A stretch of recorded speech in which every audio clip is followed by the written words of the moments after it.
Nimble fingers. Life is never easy for the poor. They have to work long hours just to get a roof over their heads and one meal a day. If their children are lucky, they go to school. If they are not lucky, they have to work.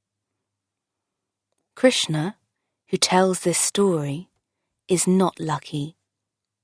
He has to work in a factory making beedis, a kind of Indian cigarette. He is a good worker because his young fingers are small and quick and nimble.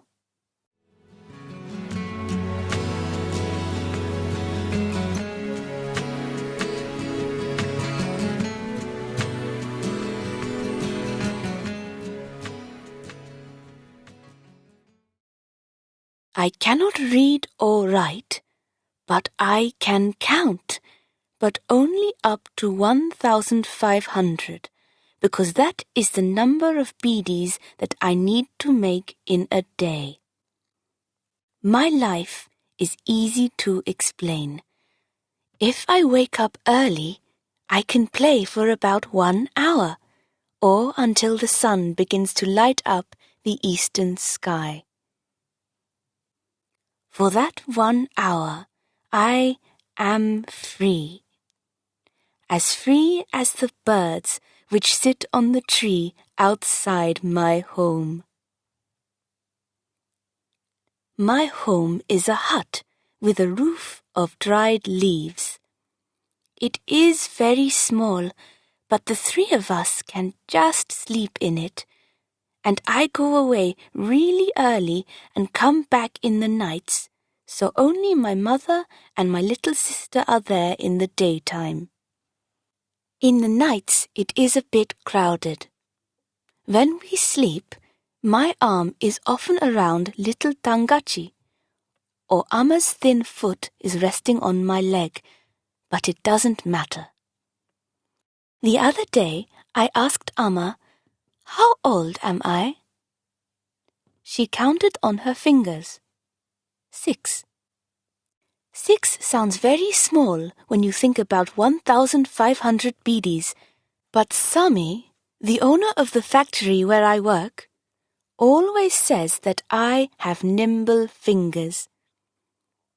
That night, when we were having our meal outside our home, I asked Amma, "What does nimble fingers mean?" "It means your fingers are like Weaver Mama's fingers," she said.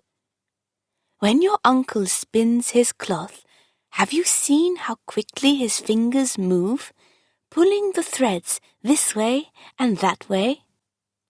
I love to watch Weaver Mama working, and now I am very happy because my fingers are like his."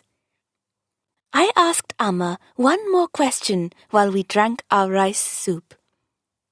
"Why do I have to work with Sami and not with Weaver Mama?" This question made Amma unhappy, and when she is unhappy, she hits her head with her open hand. The noise is very loud, and she goes on hitting her head again and again, making a pat, pat, pat sound. It scares Tangachi and me, and I can see that the small one is ready to cry. I put my fingers, nimble fingers, on Amma's hands to stop her hitting herself. She takes both my hands in her hand and starts crying into them. I can feel warm tears dropping onto my fingers. Here I am, happy that I have Weaver Mama's fingers, and Amma is crying. She looks at the black marks on my hands and the cuts on my finger ends. She kisses my hands and holds me and Tangachi close to her. "Amma," I ask again, "why can I not work with Weaver Mama?"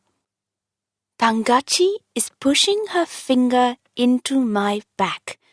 Her eyes are telling me to stop my questions, But I want to know. If I can make 1,500 beadies in a day, surely I can help Weaver Mama weave his beautiful cloth. Amma never answered my question that day, but I just went on asking. I asked the same question every night until the next full moon.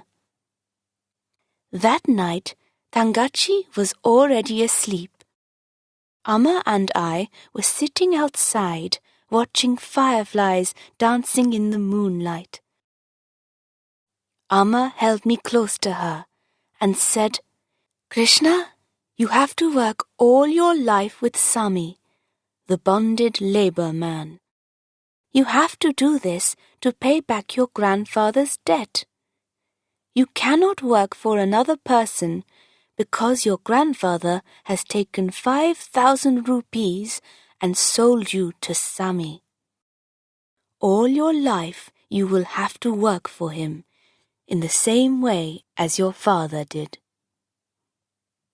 I looked down to the ground because I do not want Amma to see the tears in my eyes.